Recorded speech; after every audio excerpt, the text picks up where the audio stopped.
Afternoon, everybody. Appreciate you coming in. Now, I don't know, if you were all just in that out there, but that was moving to say the least. And I think, it's a good segue to why we're here, right? I mean, we have 4 college presidents who have a lot on their plate. This is a real time of change in higher ed. But I think the core message, everything that Consuelo just said up there, that's why we're here. That's why they do what they do, among many other things, but they're trying to help students from all over the country, different backgrounds, be successful in what are 4, really 4 very different institutions. Some some similarities as well. But I think overall, they each offer some unique perspectives about issues in higher ed. Let's think about I'll just give a little bit of they live this every day, but you think about higher ed pre-pandemic. For decades, there was some solid growth. The ticket to success and a good life was definitely through the growing number of people reading in higher ed. I think the pandemic numbers dropped. It was 10% in some cases in terms of our K-12 students across the country. A lot of them we work with really starting to say, just think about, question the value of education. It's still worth it. Things got real, and a lot of people are thinking, is it worth the investment?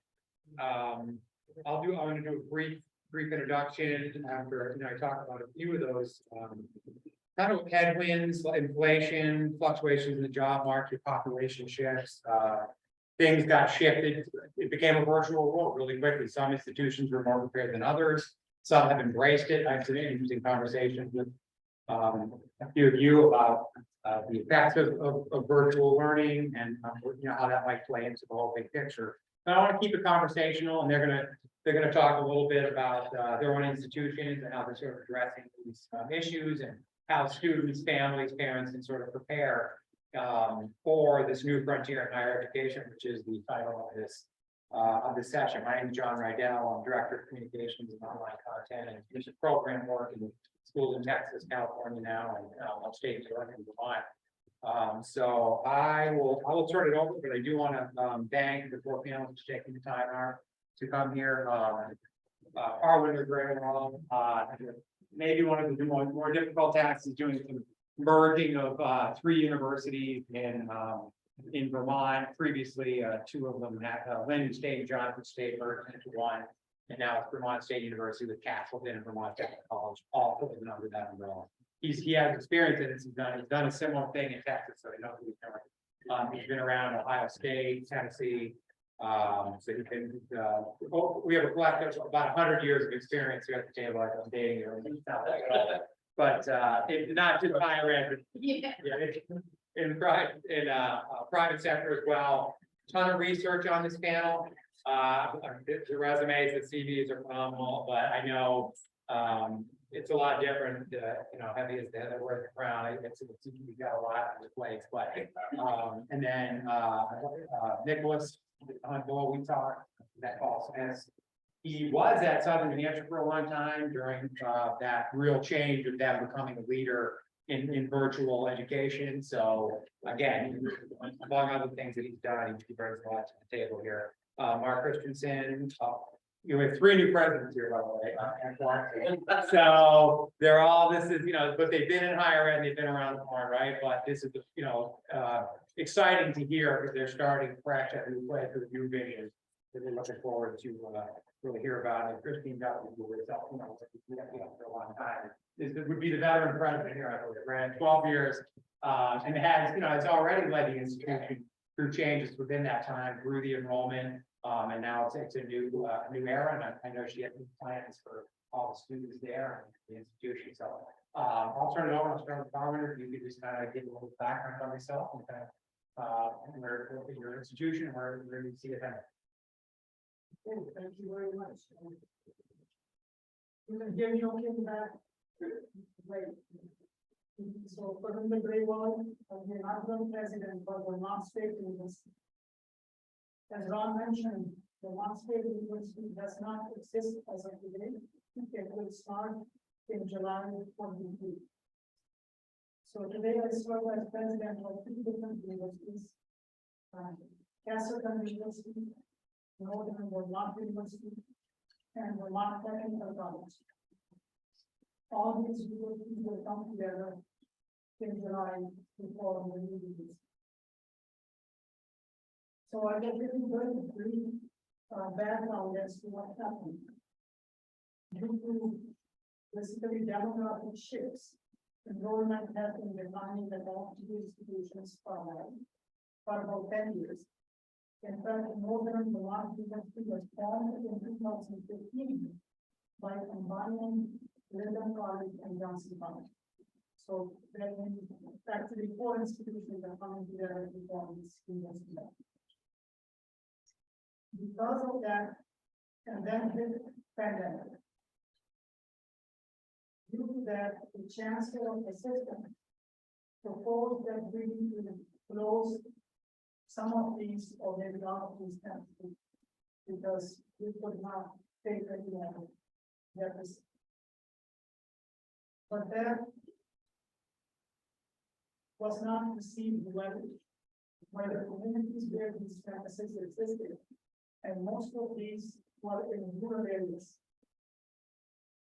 And also, legislature finally realized that they need to support higher education in Vermont because we were pretty much lost in terms of the legislature's support or the state's support in terms of the percentage of the budget. So they all realized that we need to do something. So governor set up a select committee and we hired a consultant and everybody came together and created a report that the government adopted.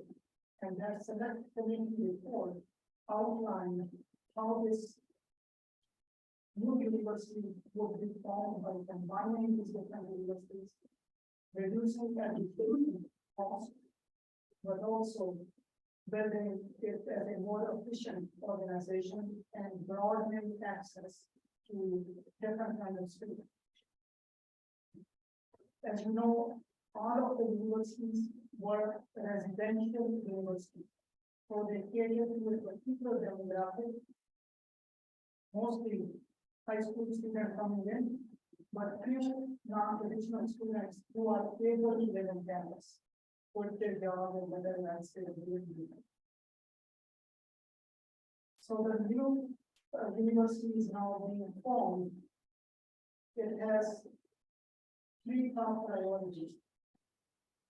How we came up with these 3 top priorities is one thing was outlined already in the spec committee report, that this university will become the nation's first statewide hybrid university.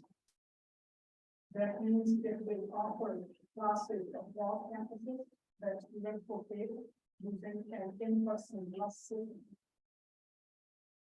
And when I joined in July, I started my job with listening sessions. So I not pulled up on my main campus, main office that is in Glendale, but to the campus that was most effective, it was Johnson campus. So I started with listening sessions with faculty and staff separately and students separately. And went to campus to campus. And thereafter, over the month, we did community forums to identify distinct identities of each campus.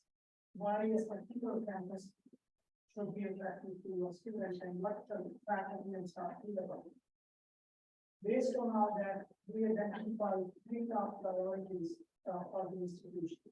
The first being statewide hybrid university. So what does it really mean? It means that we need to enhance access to higher education for non-traditional students. Students who could not come to campus, one, could not afford to live on campus. Second, who could not drive to campus. So the middle students are joining these campuses, but they can only drive so many miles a day. So with this hybrid system, we would be able to offer courses that students will take from home while the professor is teaching the class in person. So we call it in-person plus system. We will be adding new technologies, technology that will be one-on-one device. I can talk more later on that. So that's the first and foremost. The second piece, we realize that we need to set this university as its community engaged university. University that would be engaging students and faculty, great collaboration with local community leaders to bringing solutions to local governments. Rural communities went to the legislature to save these campuses. And we felt that we owe it to the communities and we need to build intellectual capital in the communities by bringing university resources to the community to solve local problems. So we are staging this university as a catalyst for rural transformation in the north. The third piece is about setting the university as a career-ready university. University that will prepare students for jobs on day one. And we are not worried about our students that were enrolled in or will be enrolled in the future for the programs that operate for non-technical college. All those technical programs, engineering, nursing, and others, there is a direct pipeline to the jobs. But those students could also benefit from some professional development. So community engaged learning will provide that professional development in terms of team building, working with teams, presentation, interacting with people, communicating and all of that. But Castleton and Northern Vermont University campuses are mostly liberal arts campuses. So these campuses, students would take anything, whatever they are interested in, would be history, would be English, would be psychology and such. So we would be embedding micro credentials, industry relevant micro credentials on every degree path, so that every student has one, two, or more micro credentials on their transcript and have a community engaged experience one or more of their resume. So this way we would be able to avail students better performance. With these three priorities, we are working. This is not going to be easy because many universities want all of these things, but most universities it's kind of hard to change. Since this project has been established as a transformation project with so much shock in the system, with the threat of actually closing the campuses, we are able to frame this and move everybody in this direction so that we set the new university with these new processes in place. So that's our goal. Last month, our board of trustees have approved a request to reduce our tuition by 15%. So that we are able to now offer in-state tuition of less than 10,000 and out-of-state tuition of less than 20,000. So that is another way we want to enhance access to higher education.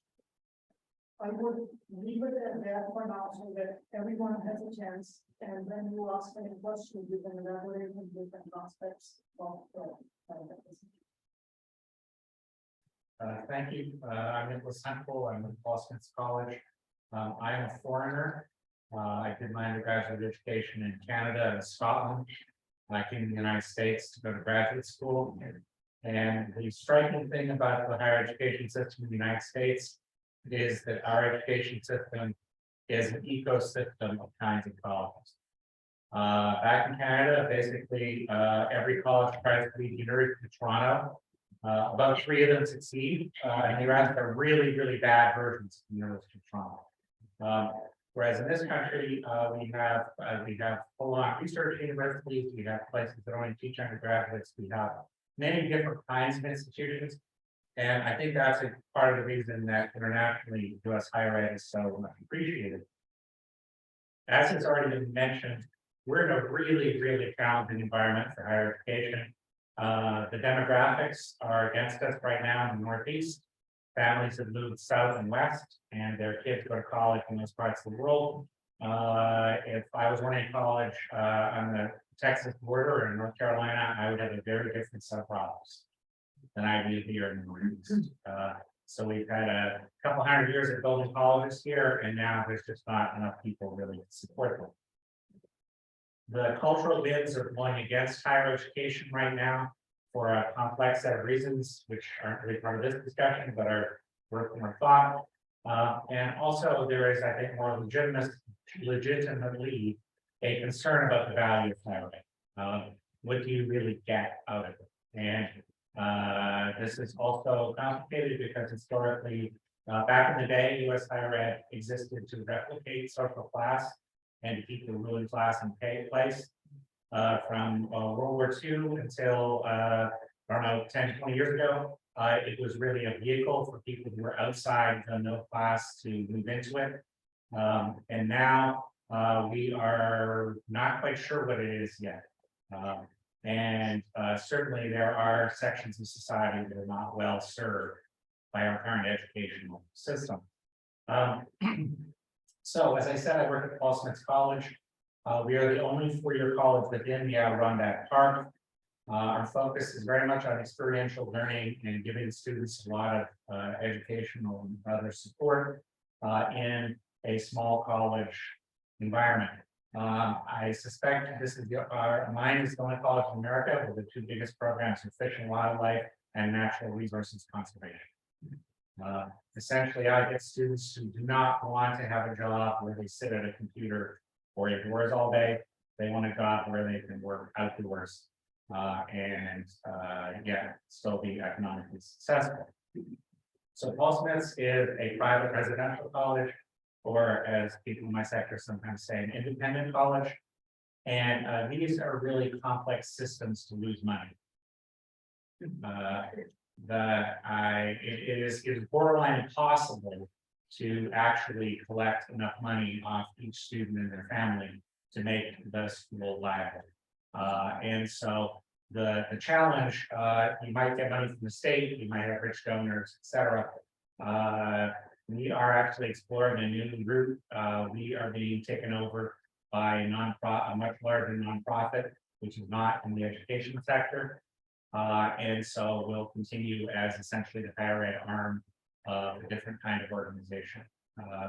I suspect this and other models will be common in the independent sector as we go forward, because honestly, unless you've gotten down to 4 or 5 times your annual revenue, budget, it is unlikely that you will survive as an independent higher ed institution.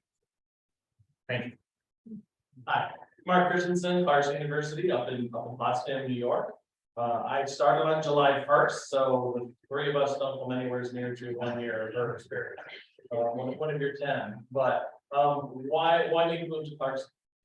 When I look at Clarkson University, it is an institution that knows who it is and why it matters. And a big piece of that mission is what we're talking about here today. They've had a long history of taking first-generation college students, providing an extremely technical education that gets them great paying jobs. And so, by the numbers on that, 31% of our students are either first-generation college or Pell eligible. We have a 96% job placement rate after 60 days, which is virtually unheard of. If you go across the nation on all 4-year schools across all degrees, the average is something like 53%. That isn't to say that people don't get jobs, but at the 60-day point when they measure it, that's what the number is. If you look at highly technical schools, because it's fair enough for us to say, look, we're mostly engineering and hard science, those jobs hover, placement rates hover at about the 83% kind of number. So Clarkson's done this incredible job doing that. Why is that? They've got these inherent systems in place, and they do a lot of eating their own dog food, right? So as data analytics got big, they started applying data analytics to their own students, trying to predict where they were going to have challenges, where they were going to suffer pieces. They actually do a survey point and integrate it with all the other data coming in from the students, so they know how to jump in places. There's a lot of discussion these days about what's been happening with the lack of knowledge through the COVID-19 educational gap, right? And so when COVID hit, everybody figured out, okay, well, we're gonna have our time learning everything, teaching everything. And so let's figure out how to get them the important stuff. And the sad news is, in some of these areas like calculus, people disagree on what the important stuff is. And so everybody shows up with little bits and pieces that the instructors said, I'm gonna give the stuff they really need, and maybe it's not exactly the same for every student coming in. So colleges that are depending on the pre-math preparation, the science preparations, and other pieces are seeing this huge dynamic range, where some of the best prepared students are still where they were. But some of the other students who have great GPAs, worked hard, did everything they needed to, never had the opportunity to learn all this.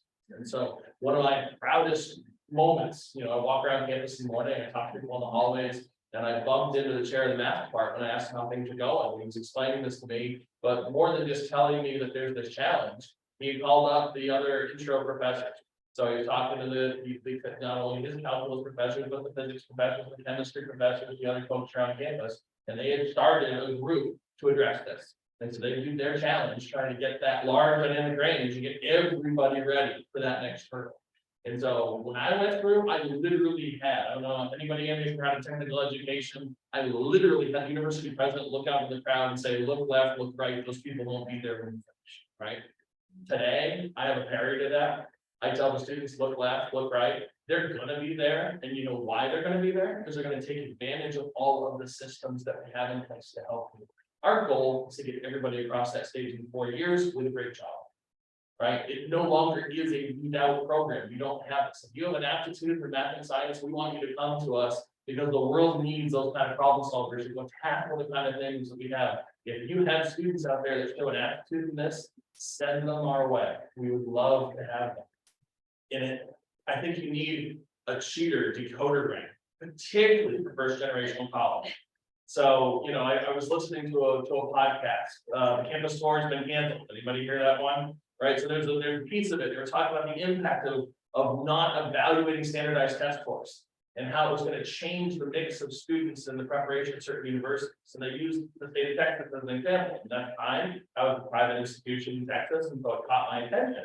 And they were talking about a young woman in Texas, they guarantee admission to the top. It used to be 10%, now it's 7%. Every high school in the state is guaranteed admission into the state system.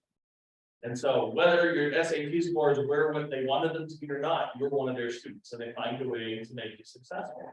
And the biggest thing was about grit and persistence. And so they talked about a young woman that hit that first really challenging test. And I will tell you, if you meet anybody who's a scientist or an engineer, and they tell you they went through college and they never had that moment of, oh, maybe I'm not cut out for this, they're lying to you. All right, everybody hits that wall, regardless of what university you're at. The question is what you do about it. Those of us that parents went to college, they ask you, what are you studying with? Are you going to office hours? They ask you a whole run of questions. If you're a first generation college student, they actually interviewed a young woman. She made that call home. You called her mom and said, Mom, I'm not sure if I can do this. And her mom said, that's okay here. Why don't you come home and go to the community college down the street? That is not the system that's going to support her. The good thing is she said, no way, Mom, I talked to my professor and I'm going to dig in. Right? But we have to be prepared to go that extra mile for students who don't already know the system, know how these rules change. They look at things, they say, well, I'm scholarship and I have to do this GPA, otherwise I'm going to lose my scholarship. I can tell you there's appeal after appeal after appeal that will delay that. I've had students drop a class at 3 o'clock in the morning. This is one of the things I wish all colleges would stop. Well, I got your cell phone dropping class is a horrible thing. You should talk to somebody, right? Dropping a class at 3 o'clock in the morning because I might not have done well in that test I just took, and I'm afraid my GPA might dip enough that I lose my scholarship. We got to take that off the table for these first generation colleges. And so those kind of programs, looking at making sure that the people we bring in and attract are successful 4 years later, is a big part of what we as a community in the higher ed space have got to do. And we've got to partner with those of you out there that are teachers and guidance counselors to make the students understand what it's going to be like when they get on to our campuses. And they might have to, almost everybody I know hit that point, but they had to work for the first time in their life, right? So when they became easy, and all of a sudden, what do you mean I got to learn how to study? That's the way I felt. I had easy time in high school. When I hit college, all of a sudden, I was surrounded by really smart people. And I had to work for the first time. And everybody hits that at one point or another. So knowing that's true is a big part of the challenge. And so I look forward to the conversation. Great, well, Chris Duffy, president at SUNY Adirondack in Queensbury, New York. And we are one of the 64 State University of New York campuses, one of their community colleges. Our main campus is in Queensbury. We have sites in Saratoga. We also have in New York Center in Glens Falls with a student-run restaurant called Susan. If you're ever in Glens Falls and you want the best restaurant in Glens Falls, please stop by Season. We're open Wednesday and Thursday night. We have one of our great trio advisors here, so Bodie's going to keep me honest about sharing some information about the college. But thank you to my colleagues here. And yes, this is my 10th year as president. Yes, I made it past the 5-year mark. I think it's the average 10-year presidents in the country. I love what I do, and I've worked in the community college space for a very long time. You heard earlier from the keynote speaker, Consuela, about access. That is what we do. That's what we were founded on. It's what we hold very close as a strong value and something we will never let go. The challenge was that until about 15, 20 years ago, we nailed access. We didn't talk a lot about what happened when students arrived. Kind of just assumed that, we got them in. Anyone who wants to take advantage of higher education had the opportunity to do so. And the rest was just sort of up to the students. So I would say that about 15, 20 years ago, community colleges sort of woke up to really what some of the privates have been doing for a long time in terms of addressing the whole student and really focusing on student success. So we've been at this hard for the last several years. But we also attract the most diverse population in higher education, students that come from all different backgrounds, all different preparations, points. And so as you can imagine, moving that dial towards a stronger retention and graduation rate has been some of our challenge, certainly over the past several years. At Adirondack in particular, we worked really hard to stand up more support services, Trio SSS being one of those.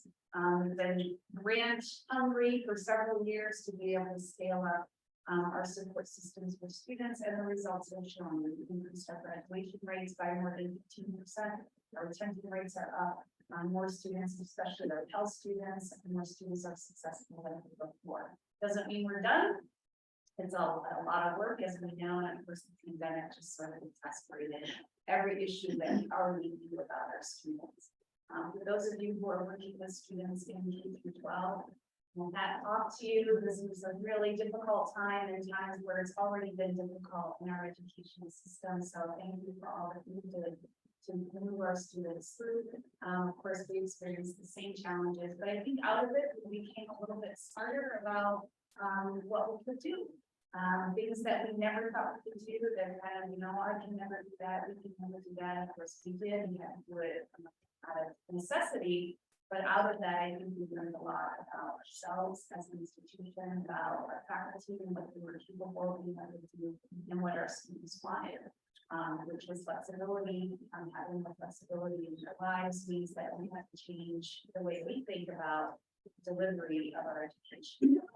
So New Hampshire has been doing it for a long time, but being able to provide that balance. On the one hand, not every student wants to contact online, so trying to find that sweet spot of managing people's expectations, helping them manage their lives. Of course, at community colleges, most of our students work in school, so they're balancing with other activities in life. I think what was interesting to, among many things throughout the pandemic was, to say it like it's but it's in a different place right now. It's not that we didn't know that our students had complex lives or lots of responsibilities that they were taking care of, or lack of access to the things that we all should have in order to be successful human beings and much less successful students. But it really just showed a light on some of the challenges that our students face. So out of that, for example, mental health and wellness, of course, is on top of mind for all of us. And we've been able to double down on identifying resources to help our students. We never had, for example, we never had a health center. Even though we have a small residential population, we just could never quite see how the resources could work given the volume that we expected. Yeah, so we partnered with our local hospital. We now contract with nurses to come on and get this 5 days a week. We also contracted with Hudson Headwater Network, so when we that are here in the Adirondacks, if you're familiar with Hudson Headwaters. They bring a mobile health van on campus so that students can get care, some referral services, and then of course using their stimulus funds to be able to scale up mental health. Just one example of what came out of the pandemic and ways that we've been able to innovate differently and help our students be successful. Because we know that it's not just the classroom where students need to be successful, but also helping as many barriers as within our power to be able to break those down so that students achieve their goals. So we can talk more about some of the other things that we're up to, but access is our middle name, so we're all in on that, but even more importantly is when students in our doors come in. And shine and other great places like Clarkson and Paulsmith and new university. I can't imagine being hired as a president of a university that doesn't exist. I don't even know what that job has been like, but congratulations and look forward to the conversation. Thank you. I think one of the themes there is that, you know, all the students and everybody works with here, every school's different and they fit into, you know, outdoor education, you've got a more serious track in engineering, and it's just every student can find their niche. And I think, the preparation of the students and our people, our teachers are working with to get them ready. And, you know, it's changed. I mean, 4 years ago, you got dropped off on campus and good luck. You didn't know one was there. I never met an advisor, anybody. We just kind of tried to figure it out. Now there are a lot of systems that you know, the University of Vermont and the students, a little too much. Students and parents arrived, we took their luggage and we brought it up into their dorm. They should be setting up there. It almost seemed a little too much, but it's a sign of the time. And students need more. You know, yet the dropout rate is, you know, it's approaching 40% in some cases. It's high, but it sounds like the things that students might need and all these categories that you talk about, it's there. And it's in CFPS and obviously the university is the job to sort of help them understand that it's there and to not give up. I mean, you can have 4 tests and you're thinking, I'm not out. You don't ask anybody, you just wait. We see it all the time with students that don't know. And if they, and I'm thinking to myself, if I could have just talked to them for 5 minutes, we could have said, you can hang in, you can do this, here's some people. So with that, our job, I think, is to give it a real skill. But if you want to open it up a little bit to people who have any questions, feel free to raise your hand anytime. We have really, people in some really unique situations to talk about any questions you might have. So I am curious. So the liberal arts degree for years, that made the woman, that made the man. You go to college, it's a liberal arts, you become this person that reads, you're more worldly, can think for yourself, think critically. I still believe all those things are true. The pressure and the headwinds clearly now, you go to university, parents are saying, I'm not dropping, you know, in some cases, 250K for my students to maybe get out and get a job. So it's really changed. Like, I want them to get a job. What's the track? Talk a little bit, if you would, about the combination of those two things. Someone goes to college, it's not just to churn out somebody that can go work on the center. You know, you want them to be a full person that can think critically, and that's what companies are asking for. I mean, Rick, in his opening comment, we have expected, you know, 10 million open jobs. So for somehow, there's also this sort of disconnect between higher ed and private sector and historical. I feel like that's emerging more now. People are saying, okay, universities are saying we need to partner with you, industry, tech, we have some STEM, tomorrow some sessions that just jobs are emerging, we need to know about it. But to make those connections between higher ed and those corporations that are all working on. So I'd love to hear your thoughts just on where things look like they're going in terms of liberal arts and also the reduced job transparency. You said 96%. Wait, so let me start with the thoughts. We're not just an engineering school. But that's part of the stigma. So I mean, back in the day, it was, you could not have polite conversation around the dinner table unless you understood a little bit about natural science, a little bit about astronomy. You were talking a little extended period ago. I think it started to get you to say about some secondary skills. I think you've got to understand a little bit about the relevance. So why does Clarkson have, you know, history and these other pieces? It's at the interface to technology, right? So the ethics of bioinformatics, the ethics of AI, you know, what is this new technological advancement mean to all of humanity across the process? So we're at that fissure where things get to be very, very technical. And so I think there still is an opportunity for somebody who love of philosophy to have a fantastic high paying job. Google's probably hiring them left and right if they have that technical piece that we would need.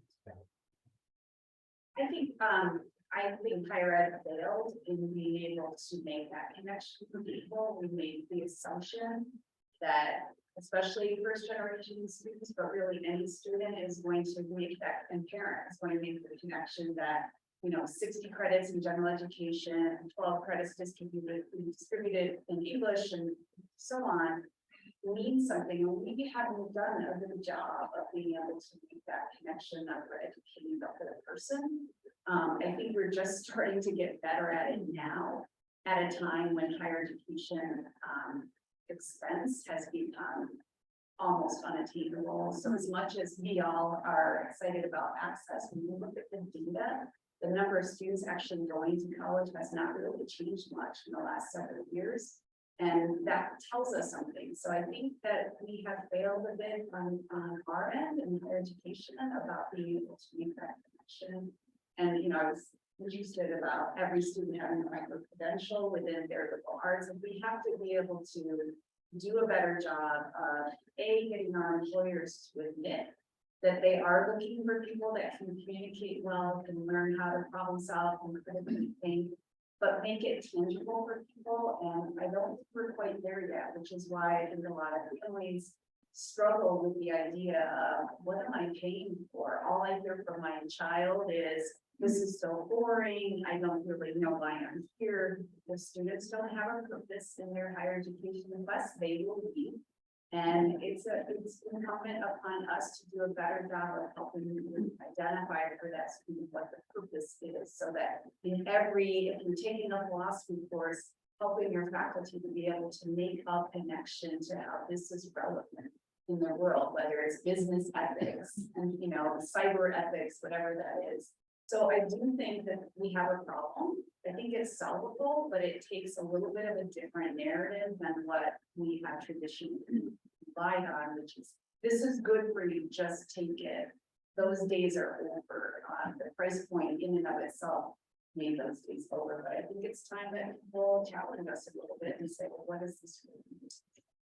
So Paul Smith's, interestingly, we've been kind of going the opposite way from cultural discussion. So the cultural discussion has been from liberal arts towards more practical education. Historically, we were very, very career oriented. And we did really well, graduated people to get their first job. I'm concerned we don't do a good job as we might get students ready for their third, fourth, fifth job. That it's those liberal arts problem solving, knowing how to read at a sophisticated level of set of skills, that I think are the things that really help you further in your career. And if anything, I'm actually going the opposite direction, because I think we my particular institution has been really too career focused almost. It's a really difficult narrative, right? There's a bunch of different narratives, you know, nobody believes you if you tell them it really doesn't matter what degree you have, just get a bachelor's degree. Yeah. That's the truth, right? But if I said that to a group of parents, they'd start throwing furniture at me. So it's, you know, there's a lot of truths that we sort of can't say.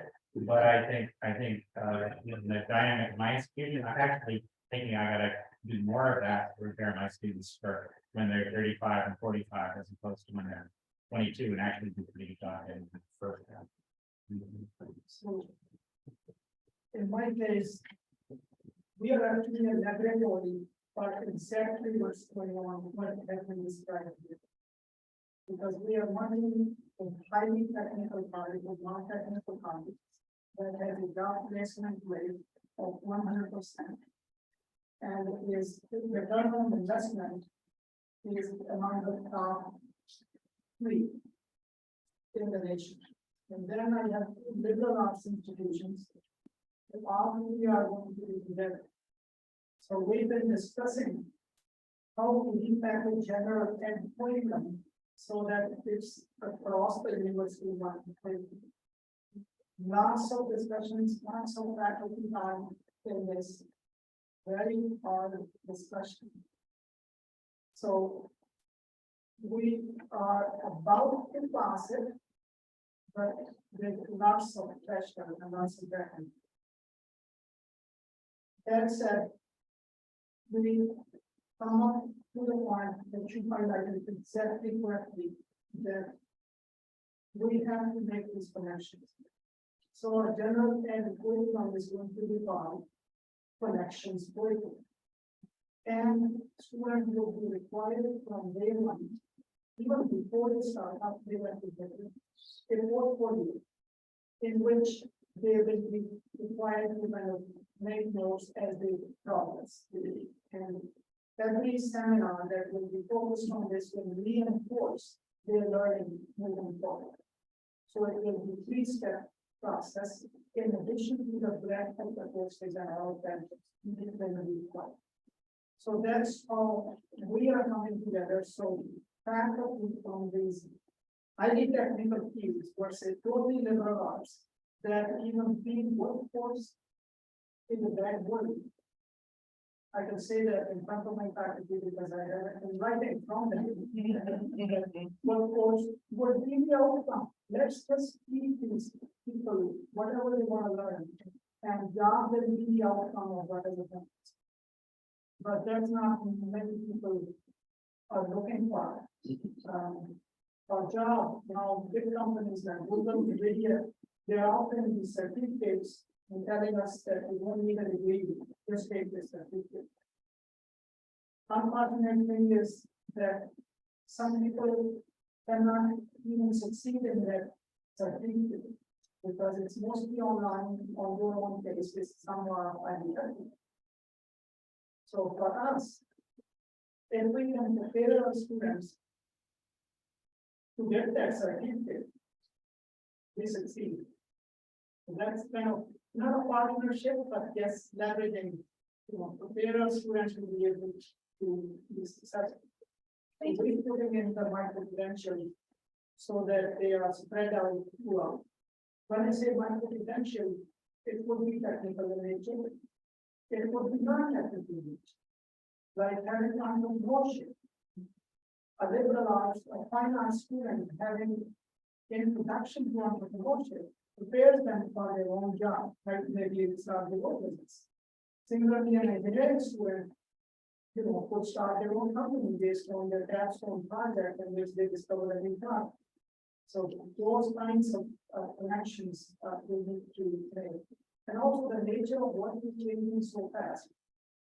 The human capacity is being expanded to be able to do multiple careers over time. So it's both technical as well as liberal arts must come together to prepare the person for what people like. When we talk about narrative, there's a couple phrases I would urge us to abandon, and I hear this particularly from community colleges. Just go to the local community college and get your gen eds out of the way. Every time we see that, that means they're really not that important, like just get them out of the way so you can get to the good stuff. And it's all well intended, I'm sure, but I think those are conversations that we need to abandon and talk about the richness of being able, I know for myself that some of my favorite classes from undergrad were not in my major, interesting topics.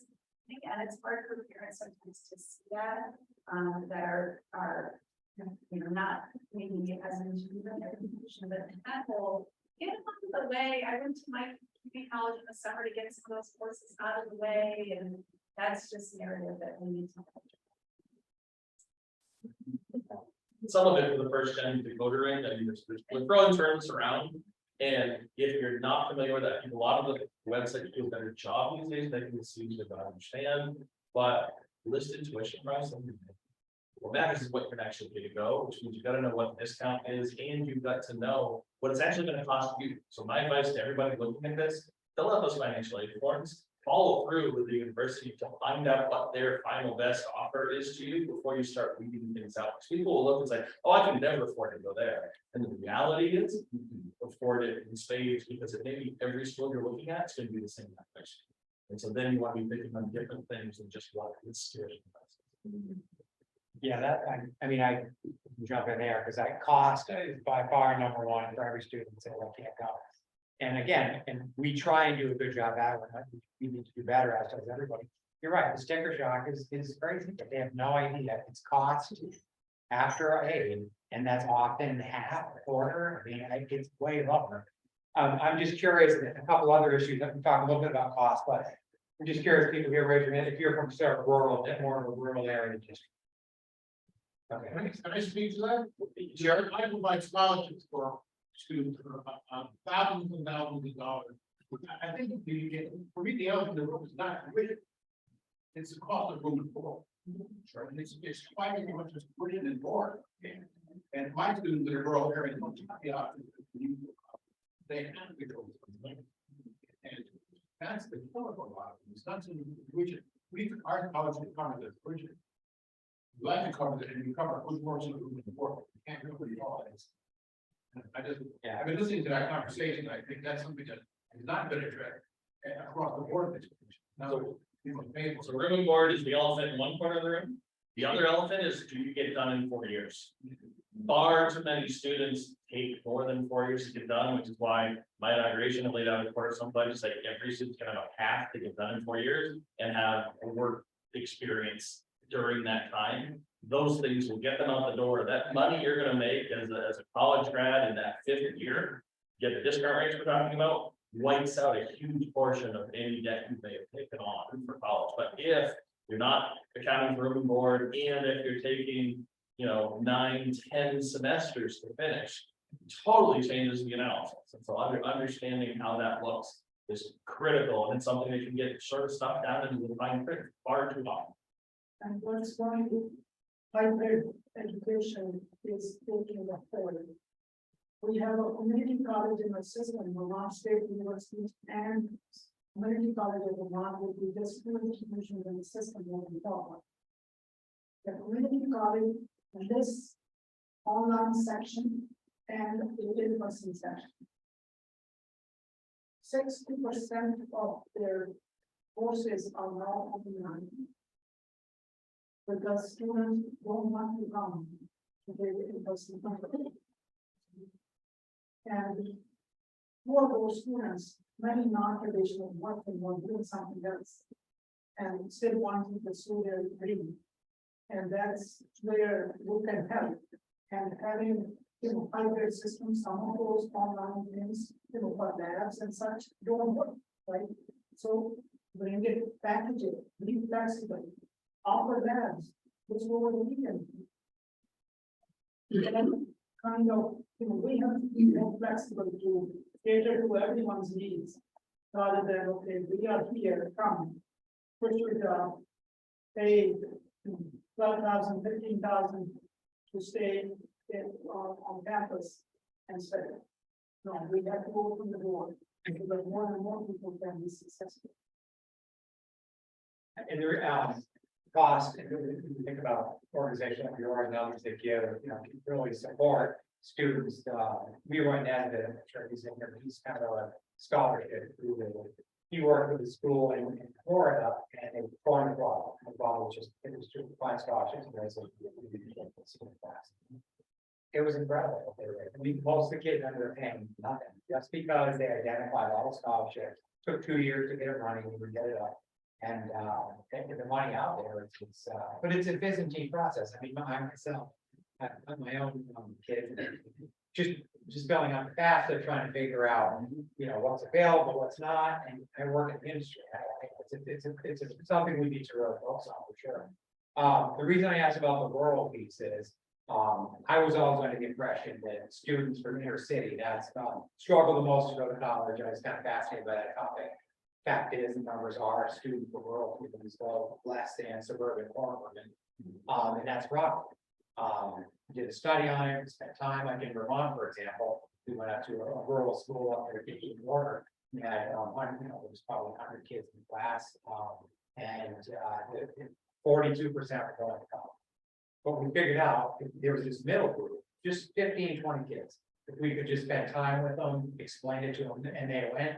So Vermont's in the bottom 10 for college attendance, had the highest high school graduation rate in the country in 1 year. One of the bottom 10 states with college attendance, outside of Chittenden County, why is it? And we spent just with that one school, we're like, we gave birth to 15 kids. And you can do that at every school in the state, but like, it's tough. So it's completely there, but the school counselor, you're right there, you're overwhelmed. People live in New York City school counselors with 900 kids. There's no way. So, and that's part of our college career, right, is advisory for them to sort of have support. But I'd love to hear from any of you and why you all think that, and why is it so difficult to make the sell to, to rural students? So the mention is harder to understand or explore by first generation students compared to the others, right? Others have support, they have parents, or somebody can explain. But for the first gen, no matter where they are coming from, this is the biggest challenge. I showed at the University of Texas Rio Grande Valley, where our students were 85% Hispanic students, mostly from Negro students, not of the residential college. Our first year retention was about 78 to 80%. Can you believe that? I came to Vermont State University, combined all three colleges, small colleges, hands-on experience with good relationship with faculty, right, that we bragged about small class size. First year retention rate, 65% increase. Lower than in the Spanish. So it's mostly rural kids are coming to these colleges. Yeah. There's a national blindness to the challenge of rural poverty. And also the disadvantages of the rural experience. I'll tell you one quick story. We got a reasonably significant grant from the National Science Foundation to take a cohort of students for 4 years that give them really great science educations, prepare them to go to graduate school. Most of them did not go to graduate school because their parents were like, what are you talking about, kid? We're gonna go to Louisiana? Like, no. And so when we got the grant the second time, part of the program was we started with the parents at the very beginning. Talking to parents about how, well, you realize if your kid gets a quality STEM degree, they can go to grad school and the school will pay them to go. And and have built that up over the 4 years so that more of the families were willing to say, yeah, great, you're gonna go ahead, have a better life. Of course, you're still gonna come back afterwards, kid, but at least you can go to graduate school. And that's the rural experience is challenging, and the whole dynamic of rural males is a whole other topic. I just one of the comments, I really think that retention is super important. I think that the college debt piece is only super a big problem if you don't finish. Because most of what you put into your education will come back when you get your degree and you get your job. It's that whole, we got to figure out how to keep them there. And I got a 27 at Clarkson on my first physics test. Blew my mind. Top 10% of the class. And I quickly learned that I had to find a first gen. I had to find a study group. I had to use those office hours. But again, I was ready. I called my mom. I had dry heaves. I was like, oh, Mom, I can't do that. So it's very real for me. But keeping kids there and that's what makes the education worth the money that you invest. You got to finish. And we have to figure out how to get kids to finish. And make a good choice still on the way in. I think, the match is generally what is really applies to Steve. And I think it's this tricky balance of advising income students in going to college and not necessarily taking the time and energy, not people that are advising, but families or students getting caught up in just going to college and not necessarily really understanding why they're going. And whether this is even a good fit for them or not. And so those are, you know, substantial problems that we've been trying to deal with for a long time. I've spent 5 years as I sat in that seat. And a lot of society pressure on you want to go to your school and stuff. Like there's just so many societal norms that have become difficult for anyone who isn't a high achiever. And even high achievers in school too, but not as many. But finding that right fit and why programs like CFDS and, you know, True Up and Bound, Gear Up, all those types of programs where students are exposed to more college campuses and especially rural students who don't see a lot in front of them, you know, is even more important than those pre-college programs. I think it's really important to us in the high school level or even before. I really feel like students don't know who they are. Yeah. And in order for, so we need to do a better job at helping them figure out who they are and how that all works in the. First, they're 16, 17. And Sure, I- you know, yes, For a long time, there's been a great deal of STEM outreach and trying to expose people because unless you had an uncle or somebody that was sort of in that field. You know, but now we're seeing the opposite. We're seeing what you do, how philosophy degrees in certain places. And so getting that out. I think there was a question back here. Yeah. So, Yeah, thank you. I just want to applaud you all for your candor. I appreciate it. I think one of the things that would be really helpful, particularly for you, would be to kind of talk a little more about how soft this thing. Right, I like the comments about moving forward. I spent 18 to 16 years at 2 different colleges. It's money, right?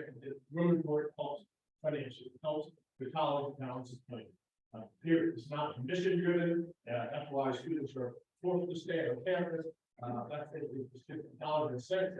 I like the Nicholas that you were so transparent about the difficulty of running these budgets, and so I think more honesty about that would be helpful. Back to the business, I run a YMCA, not the profit margin, but when I meet with my team, we don't talk about the partner tax. I talk about how we're going to make it happen next year. What's the nuts and bolts, because that's what the board wants to know, and dreams and hopes are good, but they don't pay the rent. And colleges, we didn't demystify, they're business, you have payrolls, you have massive expenses, and there's a business component of it, I think honestly about that.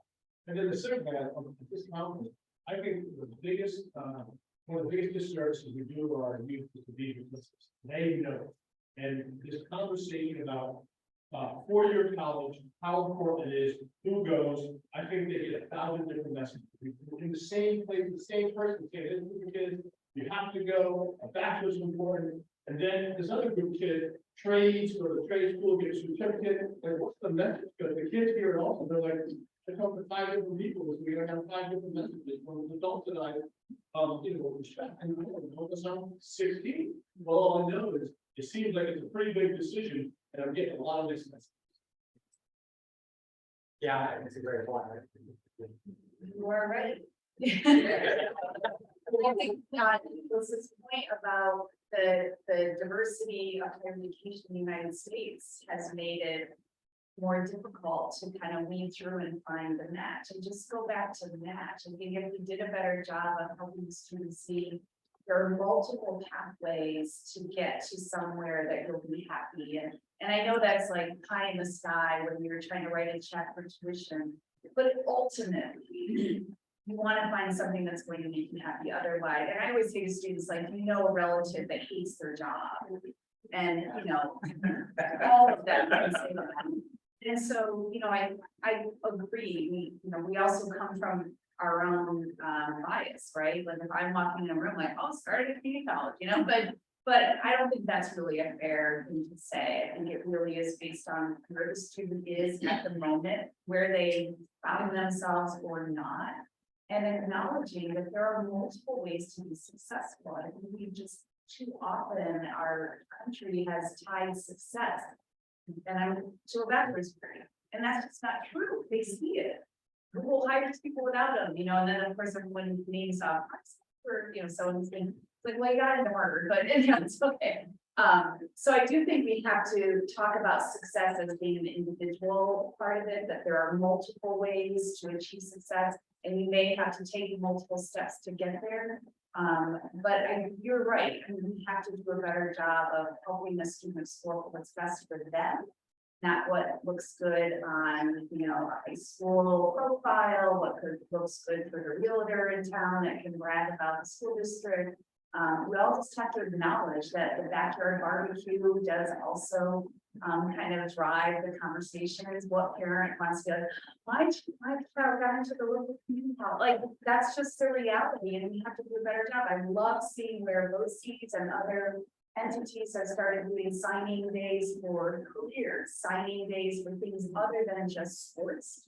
So, you know, I think we're getting better in terms of acknowledging that everyone's different and there are different paths, but we're still kind of tied into this, you know, hierarchy in our society that makes it a little more difficult. So I think it's incumbent upon all of us to acknowledge that we also have bottom lines too, as you pointed out very aptly, but it's all about what's best for the person in front of you, not necessarily. And the big part of that isn't necessarily whether it's a 2-year or a 4-year or 1 degree, is a lot of them are gonna change their paths after they get somewhere. My best advice, once you turn down a reasonable number, visit the places. Spend some time with them, talk to the students, see how you're treated and interacted with while you're walking around on campus. I'm probably shooting myself in the foot, because Pot State is not an easy place to get to. But when you get there and you meet faculty, it either a light goes off or it doesn't. When that light goes off, we know we have a student who's gonna want to engage with us and who's gonna get everything out of the place that we are. They may go somewhere else down the road, like didn't click for us, but it's gonna click somewhere else. That's where they belong, right? It's somewhere there, yeah, you got the programs, you gotta have the offerings, but it's almost, are there people, are there a genre, how do they feel walking around campus, can they see themselves there? Is so much more important, because, you know, data shows in the first 2 weeks, they're gonna decide where they stand. Right, 2 weeks in, you don't know, you haven't even taken your first test, right? So it is, how do you feel about the people around you and how the students and the faculty and the staff are interacting with you, what the culture is, you gotta find that place they put. I guess, for many, there's not an option, you know, go have a trip to college. Many first generations, they don't have that luxury, somebody taking them to visit colleges and explore on that. If they explore, then they can really make their judgment, and it is for that student who can afford to come visit multiple colleges and make the connection, and that is absolutely correct. Because people do make wrong choices there too, and then they leave the college and start other college. But for some, that's not an option. So how do we help them see the better place? But in multiple pathways is definitely, there is a way, you know, but some students, it is the technical route. For some students, it is the what we do. For some students, it's not even there. You know, there is medical professionals or engineers and whatever not. I just had a comment, it's just for Todd, I guess, the whole situation that we're in now with the declining numbers for our student population. And having gone through the pandemic in particular as well, how, because you talk about the fit, and there are kids getting into schools that I was quite convinced 5 years ago, they would have never been accepted on that. Data is clear. Yeah, and I'm just like, so what do we think that that's gonna look like in the next? Like, Well, that's disrupted the whole industry, and then there's a whole contingent that not only we have a declining demographic, there's a COVID gap of 10 or 15% that just didn't show up in colleges. That they're hoping maybe someday after they feel themselves out, will come back, but they may never do. Right, they may never get to that point. They have had it with the online experience, they don't know that they're prepared, they haven't figured out what they think they want to do. They're just like, I'm not gonna make this investment at this moment in my life, I'm gonna take some time to figure it out. So there was this step function in the expected fall class this past year across, you know, broad groups, which is why all of a sudden everything shakes up and students are going to places, you know, without a standardized test score that maybe they never would have gotten into otherwise. Places they didn't visit, but they've always heard about. And so it's gonna rattle around and echo for a long time, what happened. So when the gentleman talks about the sausages, how the sausages are made, which of course is a literary allusion, that I'm sure most of us went to college got. I think those of us who work in higher ed overall do understand that more or less, but I think what many of us don't understand is actually the sociology of who our clients are. That the parents overwhelmingly think that they're buying a certificate to get a job. And depending on what institution you are, it may be very few of your students actually think that they want a college experience. Right? So what the kid wants and what the parent who's paying for it wants are actually quite different and often in conflict. And I know about this because at my previous institution, they have a really high quality 3-year business. And you can get through your whole business degree through your excellent program. And you even then do your MBA, your MBA in 4 years and so on. It never took off. And so we tried to figure out, well, why isn't this worked? Like, we've got all this evidence the graduates are successful, et cetera. No, it's like, because you're giving us exactly what we actually want. We want, yeah, we want to get this. We want to give giving less time on campus. Well, we want us to time on campus. And so particularly for those of us who are academics, and I actually have philosophy degrees, unlike most of these folks. Those of us who teach are from a tiny subsector of college students who actually are there really to learn. And it's a tiny subsection of higher ed are those kids. And so that's who I identified with when I became an academic. And then I very quickly realized, hey, wait a second, there's none of those kids in my classroom. So I need to connect with what they need and want, which is why I have a reasonably successful teacher. But as an administrator, it's still further. I don't think most of my faculty really understand why this needs to come in. And so no wonder that people who aren't in the industry. So on the sausage, wanted to add this, that the reason here and these micro-credentials in your courses, that they will be unsuspecting students.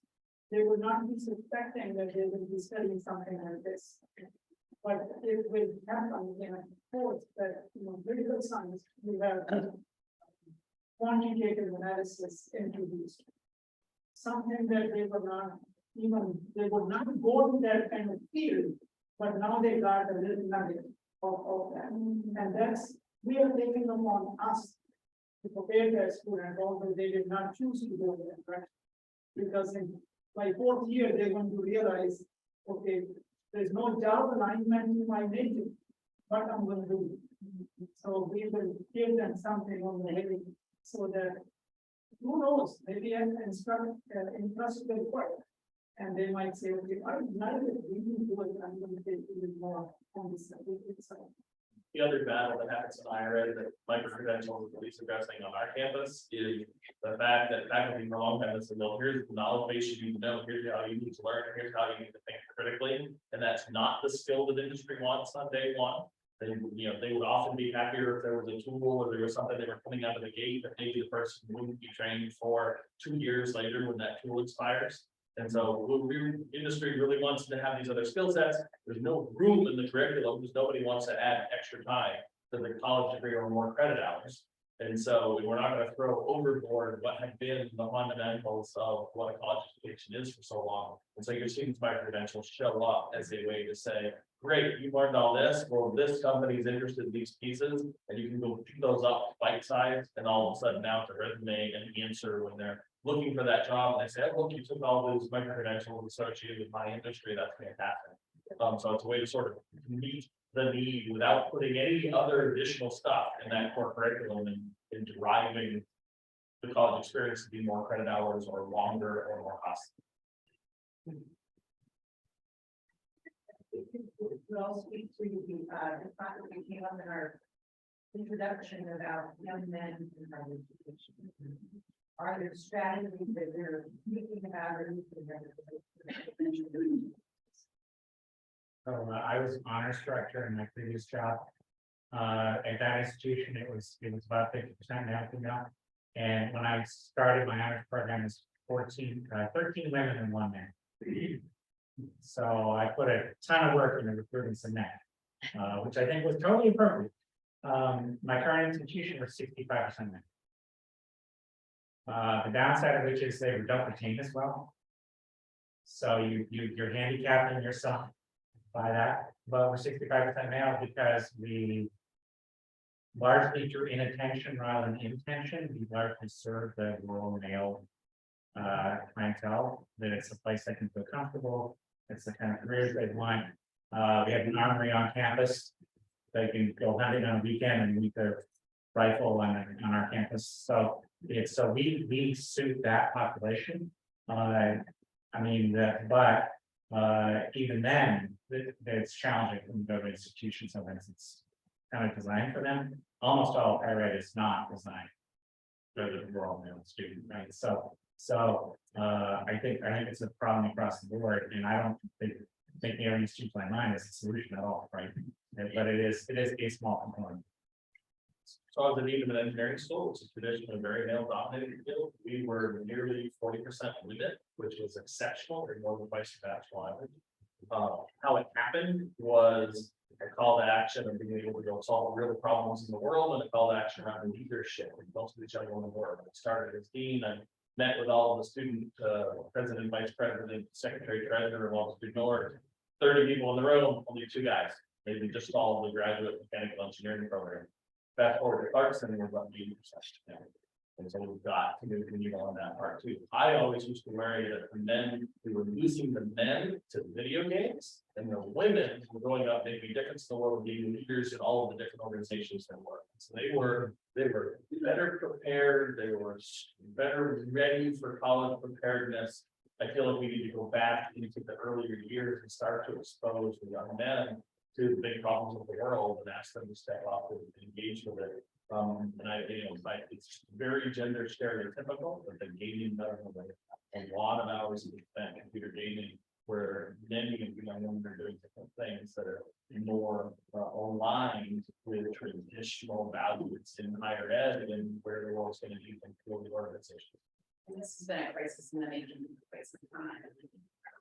The male population has been declining since several years.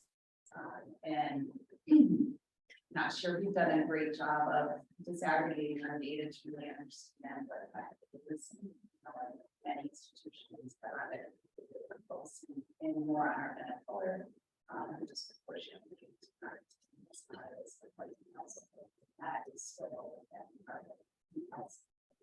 So, the tension is starting to be there, but I'm afraid we've lost a generation of engaged men in the high school. If you go to an honor society induction, primarily male.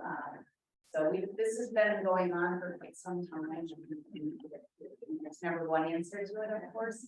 And then you add the opioid addiction challenge that we have that disproportionately affects males. And then you've already got a whole population of males that aren't even applied. Like when you look at demographics and you look at workforce, the male population is a real.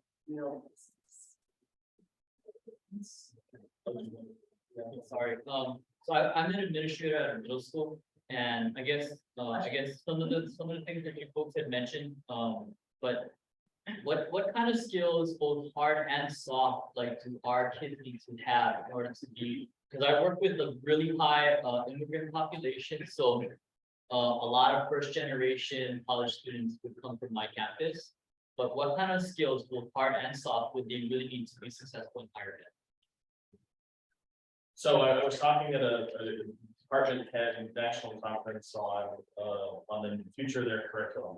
And we had a leadership center in place. And so we were talking about, as you said, the soft skills. And I referred to it as soft skills, and somebody shouted something out at me in the middle of the day. And I said, what is that? And they said it again, they shouted something out. I said, what are you calling it? And they said, we all agreed this morning. I'm with you. They said, we all agreed this morning from here on out, we're going to call them power skills.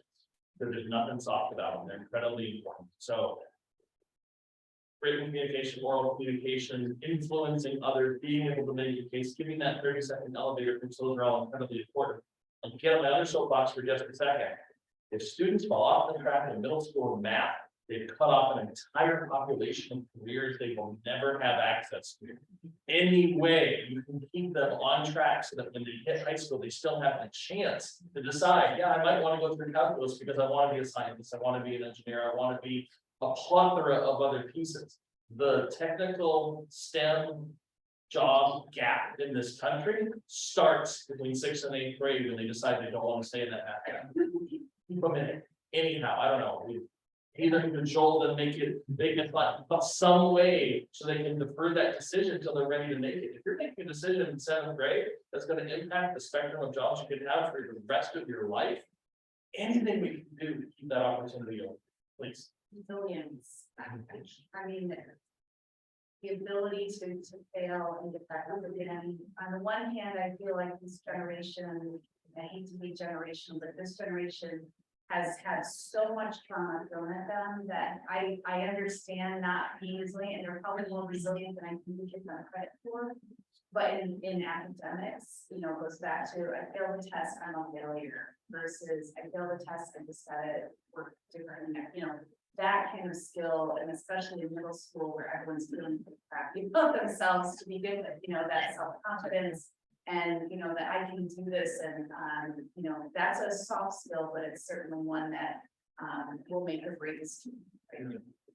Yeah, it's kind of there. Yeah, I know we're. Yeah, we could talk all day, and these are really important subject topics that you can take some, back with you, and feel free to ask them more questions. Thank you, really appreciate it.